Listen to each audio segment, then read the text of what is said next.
isn't a dream, is it? No. Over here. I thought I was having another dream. What do you mean, another dream? I've been having all these dreams where I wake up in your arms and everything's right with us again. I've been having the same fantasy. But this isn't a dream, right? No. This is all for real. From now on, we'll do all our dreaming together.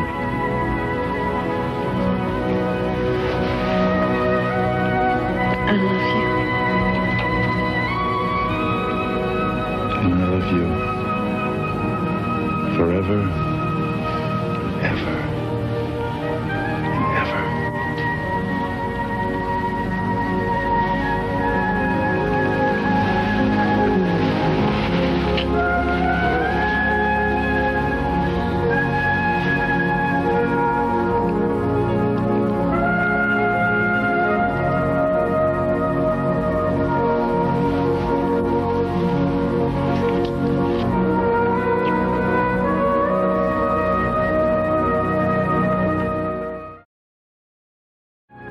Mother, I know how awful this is for you.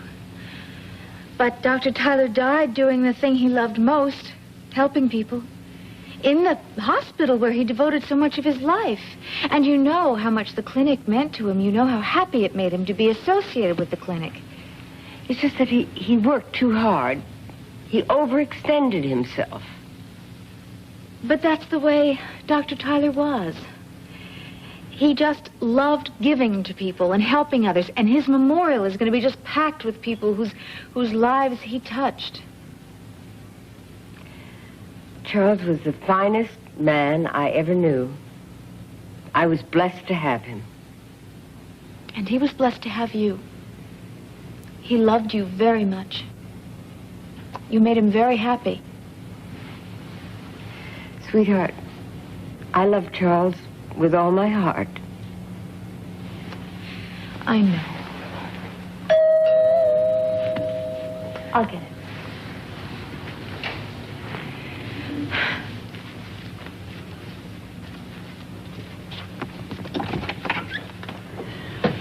Erica, I was devastated when I heard.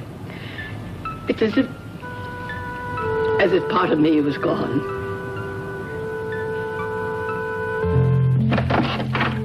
I'm a gambler, I'm a long way from home.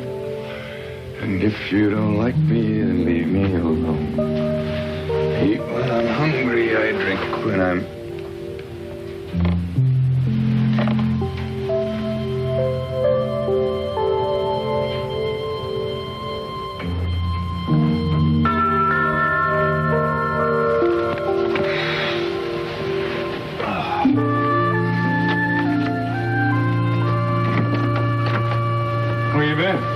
Where's Erica? You know, you got a key, dummy. Why don't you use it? I didn't use it because I don't live here anymore, thanks to you, scum.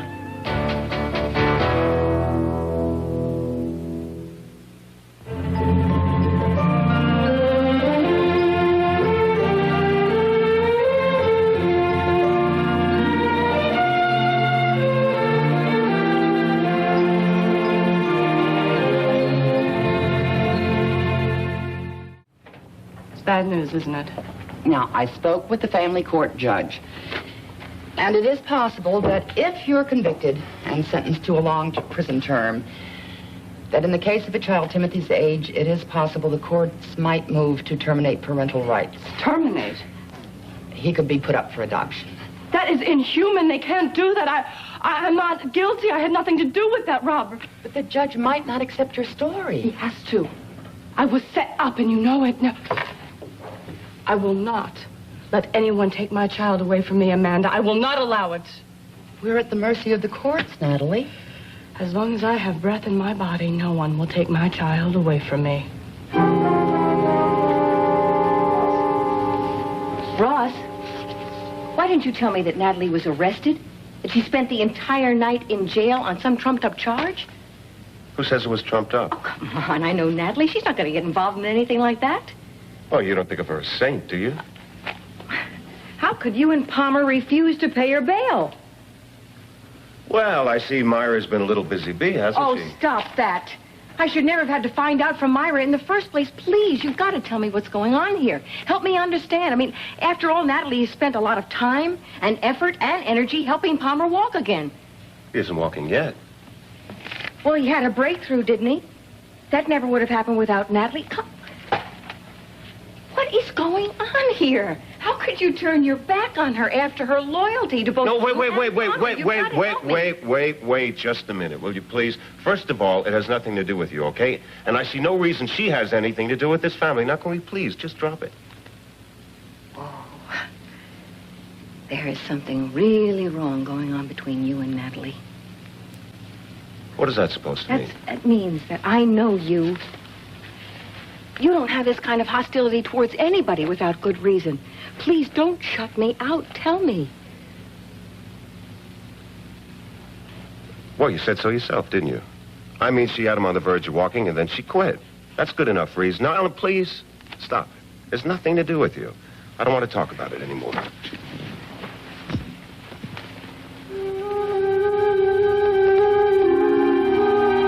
So Erica tossed you out on your butt, huh? Erica and I are no longer together, and you are the direct cause. No, buddy boy. What caused you to lose Erica was that damned holier-than-thou attitude. Oh, is that how you turned her against me? Feeding her a lot of baloney about my ideals being too sacred? Too lofty for her? You just back up, pal. I risked my neck trying to help her bust you out of prison. Why do you think I'd do something like that? Because I'm your enemy? Sure. Sure, you went along with it. Use it to make your own points with Erica. Big hero, coming to the rescue of his best friend, right? And then using it for your own advantage to get your best friend woman away from him. Well, if that's a scenario you want to use... You're damn right. It is my scenario. You had a thing for Erica since day one. And now that I'm out of the picture, you think it's going to be smooth sailing, right? You're right about one thing, buddy boy. There isn't anything in the world I wouldn't do to help Erica out. Erica is confused. She's been through an emotional ringer. But when things come down, the love we had will surface, and I will win in the end. It may be a long time coming. The way things are happening around here, that might even be a cold day in hell. Let me tell you something, Matt. I always get what I want.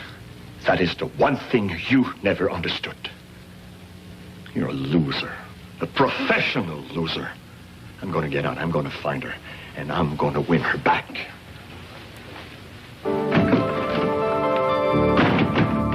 How do we tell Bobby how it all happened? I love that story. Especially the helicopter. Me chasing that train. I pulled the emergency cord. I can't believe I did that. Those people must have hated me. I'll never be able to take him on a train again.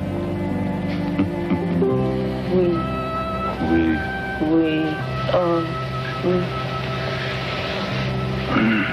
That has such a wonderful sound to it. Doesn't it? Oh, how could we have wasted so much time? We'll make up for it. Yeah. It may take a long, long time.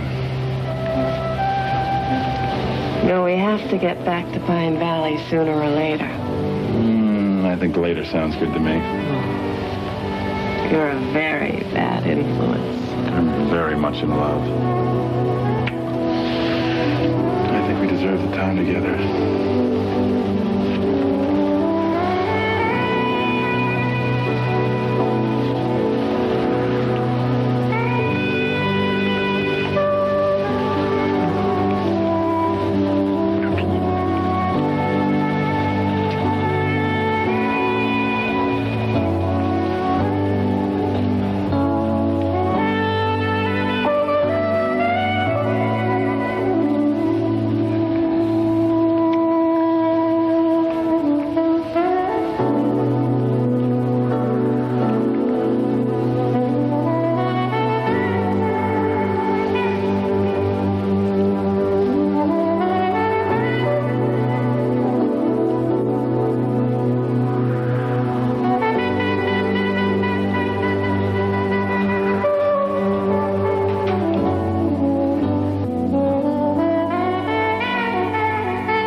how sweet it is to be so much in love. But I gotta clean the room sometime.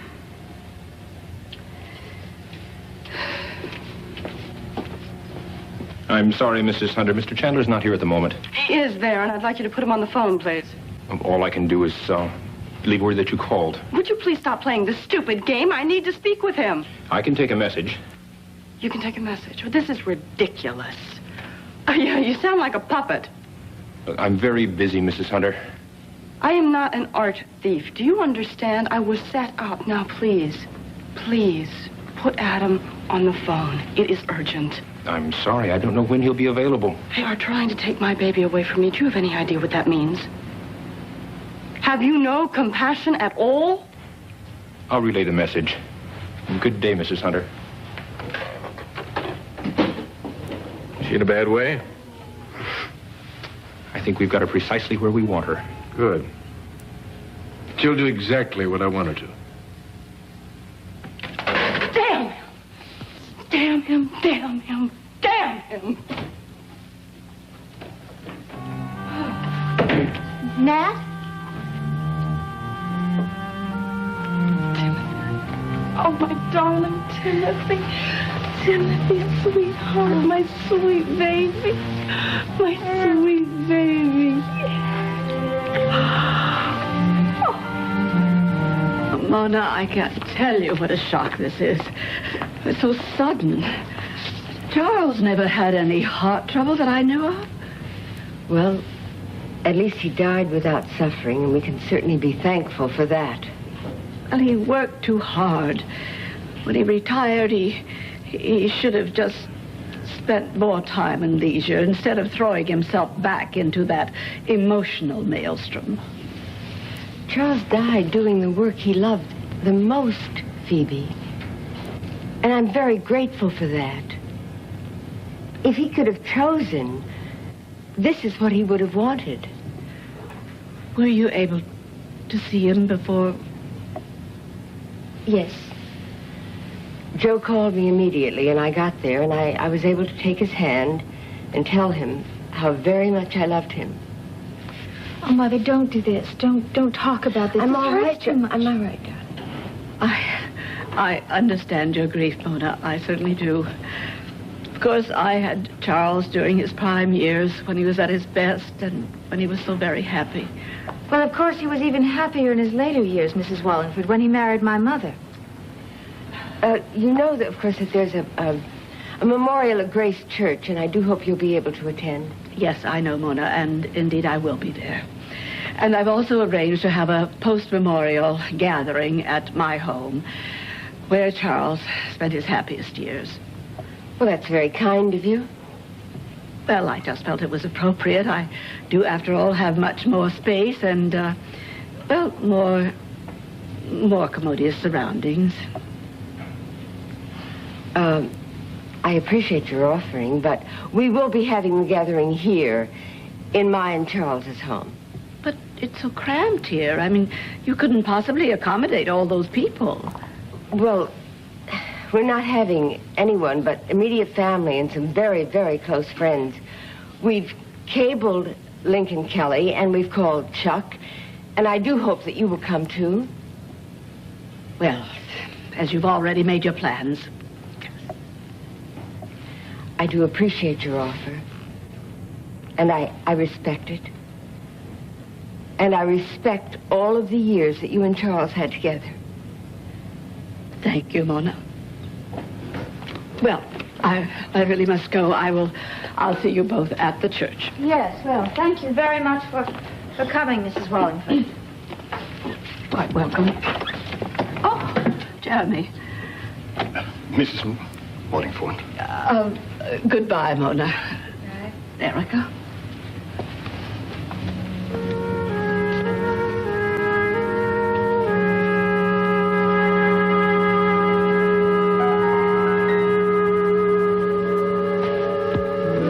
Palmer, Jasper has laid out your clothes for the memorial service, and I think probably you should start getting ready. I'm not going. Palmer, you must. Dr. Tyler wasn't just your doctor all those years. He was your friend. Yes, I appreciate that, and I'm very sorry that he's gone, but I don't feel like a funeral today. Oh. Well, maybe they can accommodate you and change the day. And I don't need your sarcasm either. Well, I don't need your grumpiness. Just because you're missing your nurse. That was the farthest thing from my mind.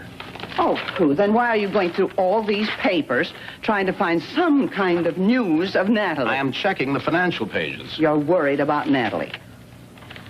Why should I worry about her? She brought this mess on herself. Are you sitting there telling me you think she belonged to some international art theft syndicate? For heaven's sake, she's gone all over this town trying to find a job, some kind of employment to support herself and her child. It's ridiculous. It is a bit far-fetched, isn't it? Of course it's far-fetched. She'd never jeopardize herself, and certainly not that child. I don't know what to think, Myra. I know what to think. I think you miss her. I think you miss her very much. Oh, Timothy, did you miss me? Huh?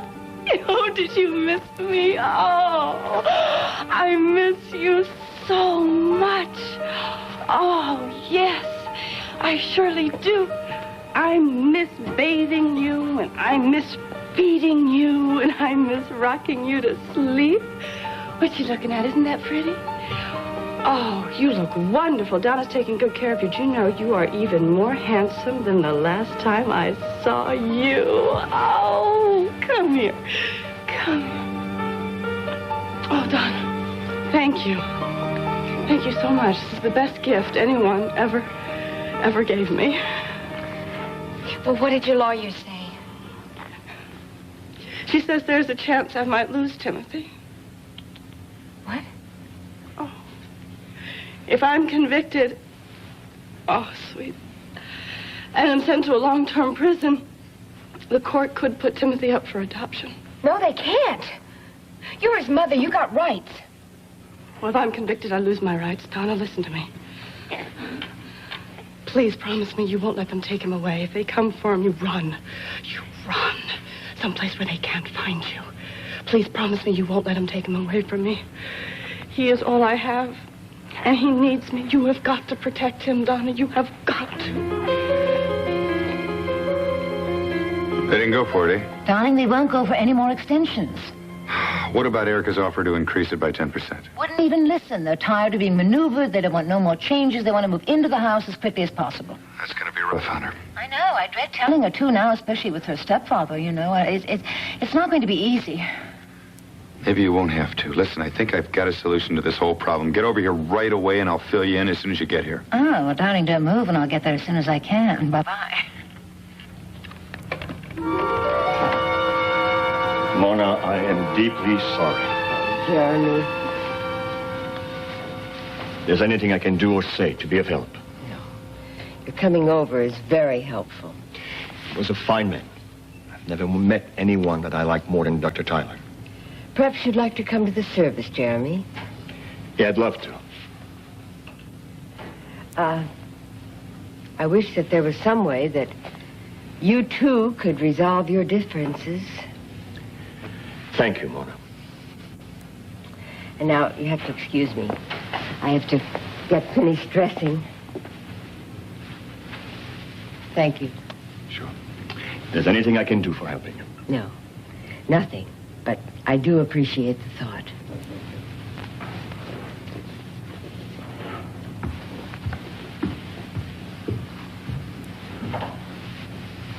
I'm truly sorry, Erica. I know what Dr. Tyler meant to you. I thought I told you that I don't want to see you again. I didn't come here to burden you. I came here to offer you my sympathies. Which you have done. You're upset, probably not thinking clearly. Oh, I have never been thinking more clearly in my life. Now, will you please leave? Perhaps another time? No. No, there will be no other time. You are out of my life. I don't want to see you anymore. I can't accept that, Erica. That is not my problem. Is there anything I can do for you? Yes, as a matter of fact, there is something you can do for me. You can leave town. Erica. Your presence here is extremely uncomfortable for me. Erica, there's nothing I would ever do to hurt you. No, you can't hurt me. But if you stay, I might have to run into you and see you again. And the thought of that makes me sick. When there's such hate, usually it means that there's still an emotional attachment. The only emotion I feel is total disgust, forever thinking that you were worthy of my love. These are very hard words. And what about Matt? Is he worthy of your love? At least he's not a coward. Oh, Erica, I don't believe you're saying these things. Oh, believe it. Believe every word because I mean it. You've paid your condolences.